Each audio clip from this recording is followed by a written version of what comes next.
அனைத்து ஆசிரியர் பெருமக்களுக்கும் இனிய மாலை வணக்கம். நாம் ஒவ்வொரு நாளைக்கும் ஒரு சப்ஜெக்டில் என்ன ஒரு கட்டாப் இருக்கலாம்னு எதிர்பார்த்துட்டு இருக்கோம். ஸோ இன்றைக்கி நம்ம பார்க்க போகிற டாபிக் மேத்தமெட்டிக்ஸ் பார்த்து முடிச்சிட்டோம். அடுத்தது ஃபிசிக்ஸ் பார்க்குறோம். ஸோ ஃபிசிக்ஸ் இயற்பியல் பிரிவில் கட்டாப் என்னவாக இருக்கலாம் அப்படின்றது நாம் ஒரு அசம்சம் தெரிஞ்சு வச்சுக்கலாம்.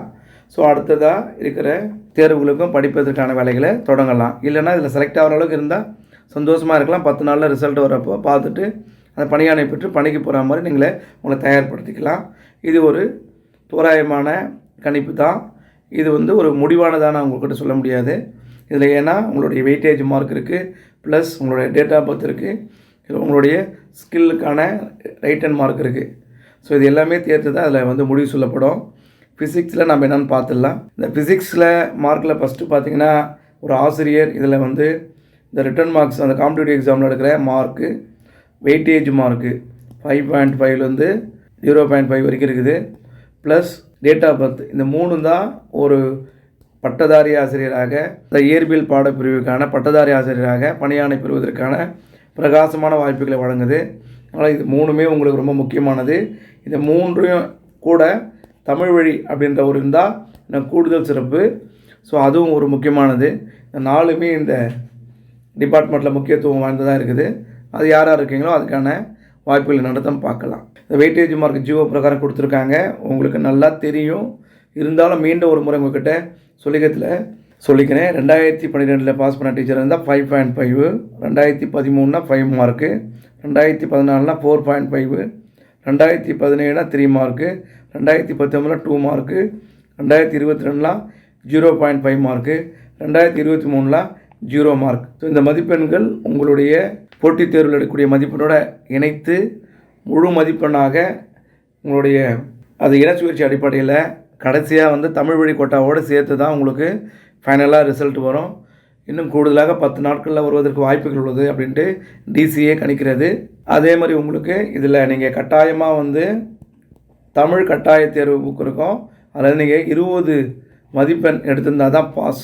முக்கியமாக பார்த்தீங்கன்னா 20 மதிப்பெண் தமிழில் எடுத்துருக்கணும். தமிழில் 20 மதிப்பெண் எடுத்திருந்தால் அப்புறம் அதுக்கப்புறமா தான் உங்களுடைய சப்ஜெக்டை வேல்யூவேஷன் பண்ணுவாங்க.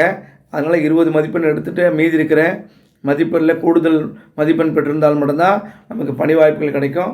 ஒரு டீச்சர் எல்லாமே இங்கிலீஷ் மீடியம் தான், நான் 100 மார்க் எடுத்திருக்கேன் சார் அப்படின்னு சொல்லுவாங்க. தமிழில் எனக்கு 17 மார்க் சார் அப்படின்னாங்கன்னா அவங்களுடைய பேப்பர் என்ன பண்ண மாட்டாங்க, வேல்யூவேஷன் பண்ண மாட்டாங்க. அந்த டீச்சர் 100 எடுத்திருந்தா கூட இந்த பட்டதாரி ஆசிரியராக பணிவானை பெற முடியாது, அவங்க பேப்பரை திருத்த மாட்டாங்கன்னு தெரிஞ்சு வச்சுக்கோங்க. இதில் எவ்வளோ தான் சீட்டாக இருந்தால் 30% பெண்கள் பிரிவுக்கு ஒவ்வொரு பிரிவு வரும். ஜிடி, அடுத்து பிசி, அடுத்தது எம்பிசி, அடுத்ததாக பிசிஎம்.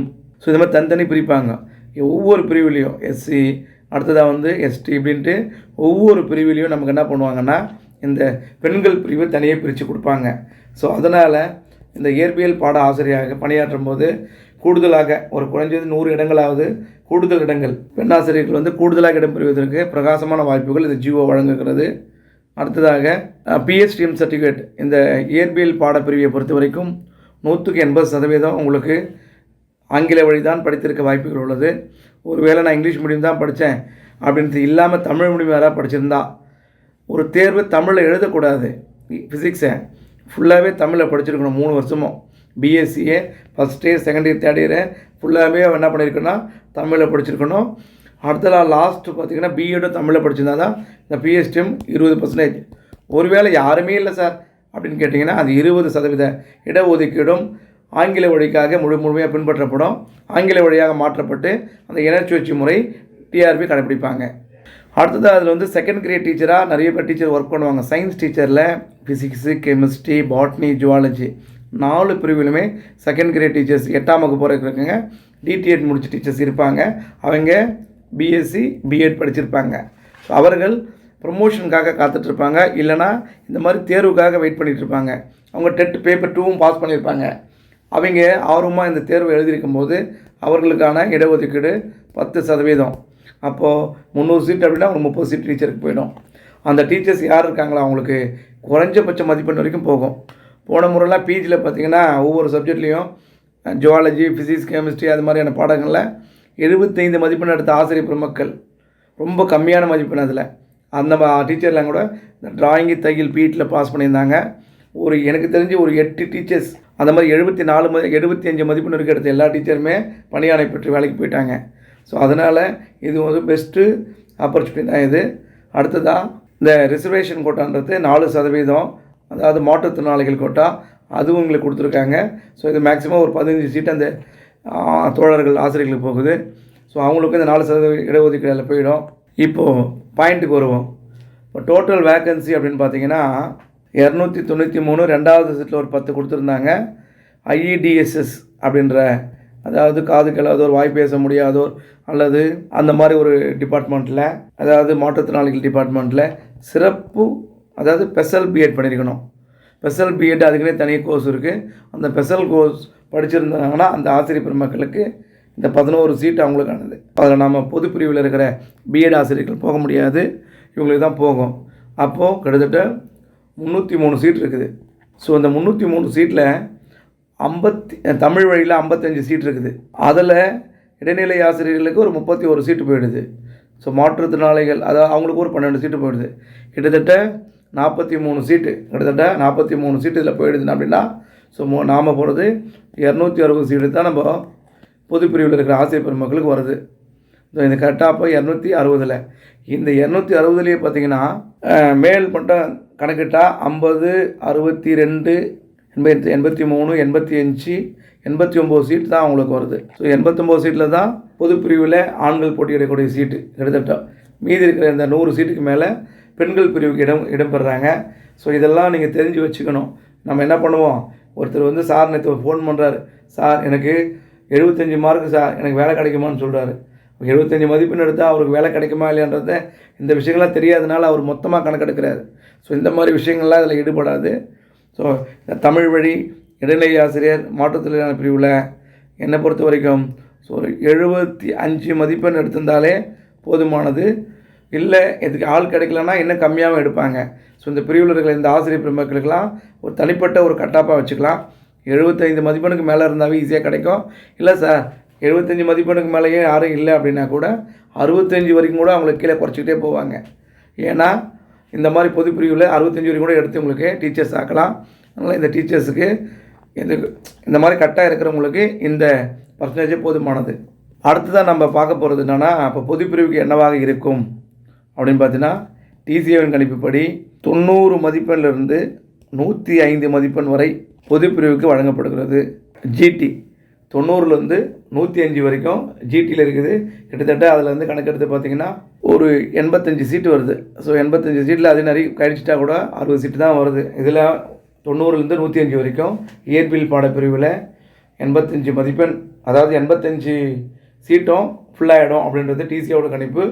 இதுக்கப்புறமா நீங்கள் இந்த கோட்டா வாரியாக நீங்கள் இந்த மாதிரி பிரித்து பார்த்துக்கலாம். ஸோ பிசிஎம்னா கிட்டத்தட்ட 9 சீட்டு தான் இருக்குது. ஸோ இதில் ஒவ்வொருத்தருக்கும் அந்த கோட்டாவை நீங்கள் கூட்டி பார்த்துக்குங்க எவ்வளோ சீட்டு வருது. எல்லாமே ஆவரேஜாக பார்த்தீங்கன்னா எல்லாமே ஒரு ஆவரேஜாக கணக்கு போட்டால் கூட உங்களுக்கு எப்படி வருதுன்னு பார்த்தீங்கன்னா 39, 49, 59, 75 சீட்டு வருது. ஸோ 75 சீட்டு தான் வருது. ஸோ இது வந்து 9 சீட்டு தான் வருது. இது ஒரு 43 சீட்டு வருது, 43, 57 சீட்டு வருது. அப்போ இந்த சீட்லாம் இருக்குது அப்படின்னா இப்போ எவ்வளோ சதவீதம் கட்டாப்போம் அப்படின்னு பார்த்தீங்கன்னா, நீங்கள் 79லேருந்து 89 மார்க் வரைக்கும் மேக்ஸில் இருக்கிறவங்களுக்கு பிரகாசமான வாய்ப்புகள் உள்ளது. ஸோ 79 மதிப்பெண்லேருந்து 89 மதிப்பெண் இருக்கிற ஆசிரியர் பெருமக்கள் இந்த பிசியில் இருக்கலாம், பிசிஎம்மில் இருக்கலாம், அடுத்ததாக வந்து எம்பிசியில் இருக்கலாம், அடுத்ததாக வந்து எஸ்சியில் இருக்கலாம், அடுத்து எஸ்சி எஸ்டியில் இருக்கலாம். ஸோ இந்த வரைக்கும் மதிப்பெண்கள் எடுத்திருந்தாங்கன்னா ஒரு இது கூட இந்த வெயிட்டேஜ் மார்க்கெலாம் ப்ளஸ் பண்ணால் ஒரு பிரகாசமான வாய்ப்புகள் அவங்களுக்கு இந்த தேர்வில் இருக்குது அப்படின்றது டிசிஏ கணிக்கிறது. இந்த ஃபிசிக்ஸ் டிபார்ட்மெண்ட்டில் இந்த இன சுழற்சி முறையில் பிசி, எம்பிசி, பிசிஎம், எஸ்சி எஸ்டியில் 79லேருந்து கிட்டத்தட்ட 89, 90 மார்க் எடுத்திருந்தாலே இந்த இன சுழற்சி முறையில் கிடைக்கும்.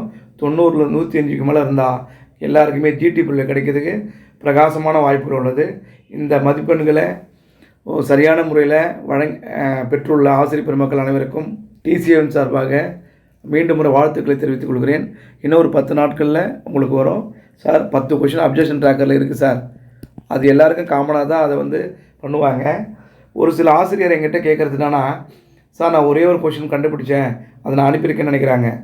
மேக்ஸிமம் மெஜாரிட்டியாக இருக்கிற ஒரு 50 பேர் 40 to 50 பேர் ஒரு கொஷினை வந்து அப்ஜெக்ஷன் ட்ராக்கரில் ஏற்றிருந்தாங்கன்னா தான் அதை டிஆர்பி அதிகமாக வந்து ஃபோக்கஸ் பண்ணி கவனித்து மதிப்பெண் வழங்குவாங்க. ஒரே ஒரு வினா, 2 வினா சும்மா ஏதோ அனுப்பியிருக்கோம், ஸோ ஏதோ மாற்றி போட்டிருக்கோனாலாம் ரொம்ப சீக்கிரமாக கேர் எடுத்துலாம் பார்க்க மாட்டாங்க. மெஜாரிட்டியாக அதிகப்படியான ஆசிரியர்கள் அப்ஜெக்ஷன் ட்ராக்கர் பண்ண வினாக்களை தான் மேக்ஸிமம் அவங்க பரிசீலனை பண்ணுவாங்கிறத தெரிஞ்சு வச்சுக்கோங்க. எது எப்படியாவது பரிசீலனை பண்ணியிருந்தாலும் முடிவுகள் நமக்கு நல்லதாக தான் வழங்குவாங்க.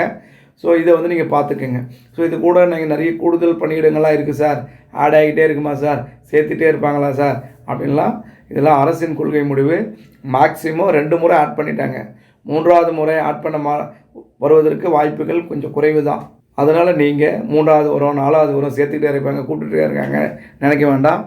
நீங்கள் பள்ளியில் போய் வருகை பதிவேட்டில் நாங்கள் வந்து பணியில் சேர்ந்துட்டுன்னு கையெழுத்து போட்டு முதல் மாத சம்பளம் வாங்கி அதில் நீங்கள் வந்து அதை வீட்டில் அதாவது எடுத்து போய் கொடுக்குற வரைக்கும் நீங்கள் இந்த பணியில் இருக்கிற வாய்ப்பை நம்பாதீங்க. அதனால் இது இப்படியே இருக்கட்டும், அடுத்து இருக்கிற தேர்வுகளுக்கு நீங்கள் படிக்க ஆரம்பிச்சிருங்க. அதுதான் உங்களுக்கு சிறந்த ஒரு ஆப்பர்ச்சுனிட்டியாக இருக்கும்.